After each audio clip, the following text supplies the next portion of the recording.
Assalamualaikum warahmatullahi wabarakatuh. Saya Aldanur Anissa Utari dengan NIM 2215143 dari Program Studi Agribisnis Fakultas Pertanian Universitas Lambung Mangkurat. Saya membawakan materi penyuluhan mengenai budidaya cabai rawit dan keuntungannya. Terima kasih. Assalamualaikum warahmatullahi wabarakatuh. Waalaikumsalam warahmatullahi wabarakatuh. Perkenalkan, nama saya Aldanur Anissa Utari dengan NIM 2215143 Saya berasal dari Fakultas Pertanian Universitas Lambung Mangkurat dengan program studi agribisnis. Saya datang ke sini ingin memberi sedikit penyuluhan mengenai budidaya tumbuhan cabai rawit dan keuntungannya. Cabai rawit itu merupakan tanaman dan jenis sayuran yang memiliki buah kecil dan rasanya pedas. Cabai rawit mempunyai nilai ekonomi yang tinggi ibu-ibu sekalian dan banyak sekali digunakan untuk kebutuhan rumah tangga. Contohnya seperti saat ibu-ibu memasak selalu menggunakan cabai rawit, entah itu dijadikan sambal maupun dimasukkan langsung ke dalam masakan tersebut. Selain digunakan untuk kebutuhan rumah tangga, cabai rawit juga meningkatkan pada sistem ekspor impor di Indonesia. Banyak manfaat yang ada di dalam cabai rawit ibu-ibu, seperti vitamin C, menurunkan resiko kanker, dan pada saat pembibitan cabai kita harus memiliki bibit cabai yang berkualitas dengan memilih cabai besar, lalu kita bisa mengupasnya dan mengambil bijinya yang selanjutnya kita jemur sampai kering. Selanjutnya ada proses penyemaian. Untuk proses penyemaian itu kita harus menggunakan polybag ibu untuk medianya dengan cara menyampurkan tanah dan pupuk sebagai batas polybag. Lalu masukkan bibit cabai dan menyiram setiap hari. Penanaman bibit cabai rawit itu bisa kita pindahkan ke dalam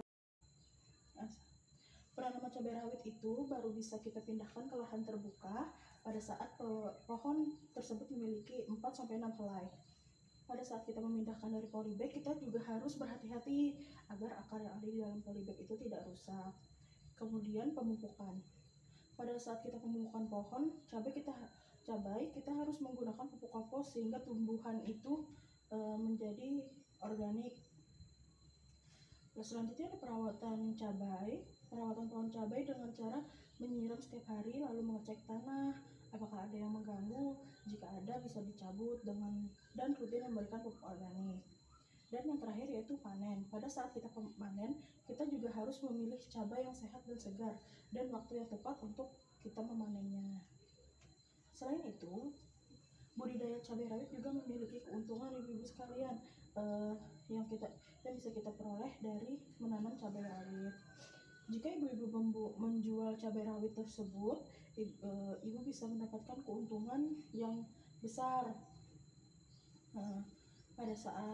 Apalagi pada saat musim hujan, karena pada saat musim hujan banyak orang yang mencari cabai rawit. Jika ibu menjual cabai-cabai itu di musim hujan, ibu akan mendapatkan keuntungan karena biasanya menjual dengan harga mahal.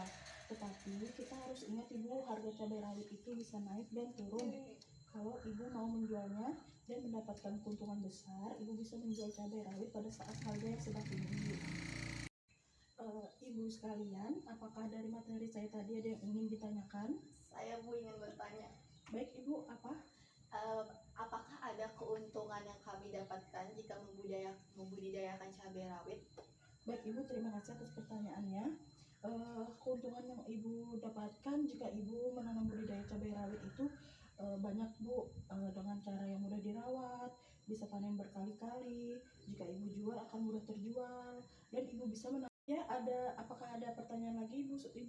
Saya bu. Baik bu. Berapa lama tanaman cabai rawit itu akan berbuah? Untuk tanaman cabai rawit akan berbuah pada usia 3 bulan dan dapat dipanen ketika usia 6 bulan. Usia tanaman cabai rawit itu bisa mencapai 24 bulan ibu dan bisa mengalami 15-18 kali masa panen. Apakah ada pertanyaan yang lain ibu? Saya bu. Jadi apa saja bu yang harus kami perhatikan jika memulai budidaya tanaman cabai rawit? Pada saat ibu ingin membudidayakan tanaman cabai rawit, ibu harus memperhatikan benih yang berkualitas, tanah yang digunakan, sinar matahari yang cukup, melakukan penyiraman 1 kali sehari, memberi pupuk organik, dan ibu harus menjaga waktu pemetikan agar kualitas masih terjaga. Ibu sekalian, masih ada yang ditanyakan? Tidak ada. Baik, sekian dari saya. Mohon maaf apabila terjadi kesalahan dari penyuluhan saya. Wassalamualaikum warahmatullahi wabarakatuh. Waalaikumsalam warahmatullahi